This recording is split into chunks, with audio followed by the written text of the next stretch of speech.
मोहन काका डाक विभाग के कर्मचारी हैं।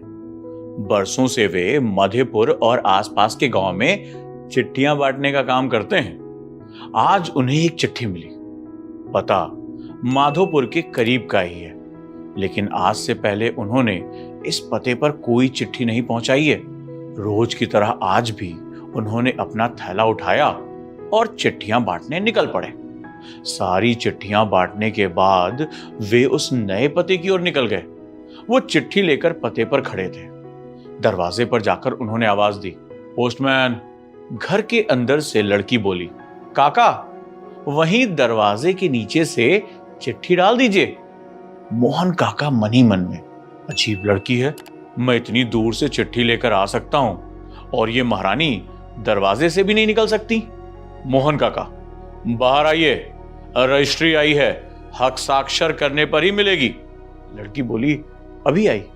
अंदर से लड़की की आवाज आई और काका इंतजार करने लगे, लेकिन 2 मिनट हो गए और अभी तक कोई नहीं आया।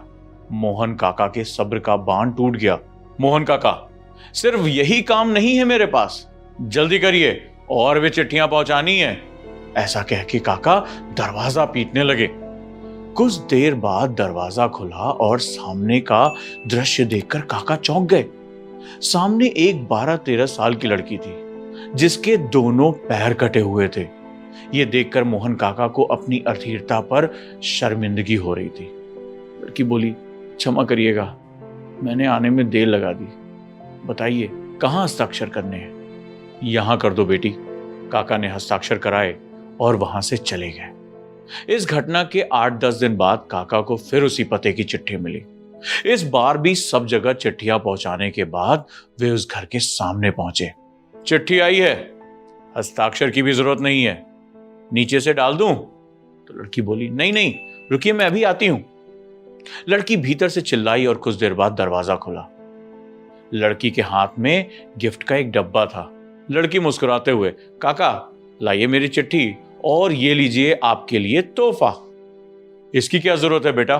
काका संकोचवश उपहार लेते हुए बोले, बस ऐसे ही काका, आप इसे ले जाइए और घर जाकर ही खोलिएगा। काका डब्बा लेकर घर की ओर बढ़ चले।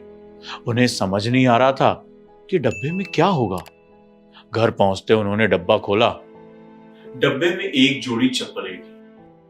काका गांव में बरसों से नंगे पांव ये चिट्ठियां बांटा करते थे, लेकिन आज तक किसी ने इस ओर ध्यान ही नहीं दिया। ये उनके जीवन का सबसे कीमती तोहफा था। काका तोहफे में मिली चप्पलें सीने से लगाकर रोने लगे।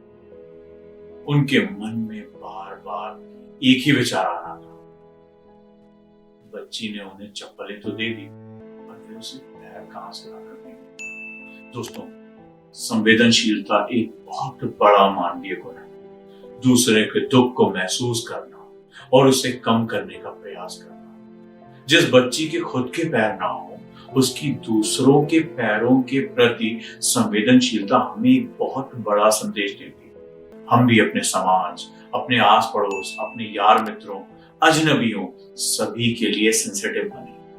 आइए हम भी किसी के नंगे पांव की चप्पल बने और दुख से भरी इस दुनिया में कुछ खुशियां मिले। ओजांग टून्स लेकर आया है मोटिवेशनल स्टोरीज, बड़ी मजेदार। अगर तुम भी मेरे दोस्त बनना चाहते हो तो ओजांग टून्स को लाइक करो, सब्सक्राइब करो, शेयर करो। I love Ojang Toons.